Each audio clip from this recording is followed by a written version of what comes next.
తెలంగాణపై ద్రోణి ప్రభావం ఉండడంతో వర్షాలు కురుస్తాయని ఐఎండీ తెలిపింది. ఇవాళ ఆదిలాబాద్, ఆసిఫాబాద్, నిర్మల్, నిజామాబాద్, జగిత్యాల, సిరిసిల్ల జిల్లాల్లో ఉరుములు, మెరుపులు, ఈదురు గాలులతో కూడిన వర్షం కురిసే అవకాశం ఉంది. హైదరాబాద్, మేడ్చల్, మల్కాజ్గిరితో పాటు మరో 18 జిల్లాల్లో తేలికపాటి నుంచి ఓ మోస్తరు వర్షాలు కురిసే అవకాశం ఉన్నందున ఆరెంజ్ అలర్ట్ జారీ చేసింది. రానున్న 4 రోజుల్లో పలు జిల్లాల్లో వర్షాలు కురిసే అవకాశం ఉండడంతో 2 నుంచి 4 డిగ్రీల ఉష్ణోగ్రతలు తగ్గే ఛాన్స్ ఉందని వాతావరణ శాఖ తెలిపింది.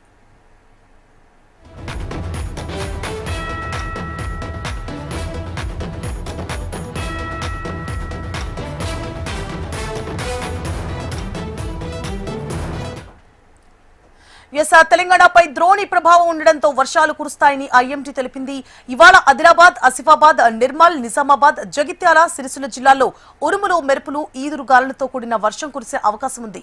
హైదరాబాద్, మేడ్చల్, మల్కాజ్గిరితో పాటు మరో 18 జిల్లాల్లో తేలికపాటి నుంచి ఓ మోస్తరు వర్షాలు కురిసే అవకాశం ఉన్నందున ఆరెంజ్ అలర్ట్ జారీ చేసింది. రానున్న 4 రోజుల్లో పలు జిల్లాల్లో వర్షాలు కురిసే అవకాశం ఉండడంతో 2 నుంచి 4 డిగ్రీల ఉష్ణోగ్రతలు తగ్గే ఛాన్స్ ఉందని వాతావరణ శాఖ తెలిపింది.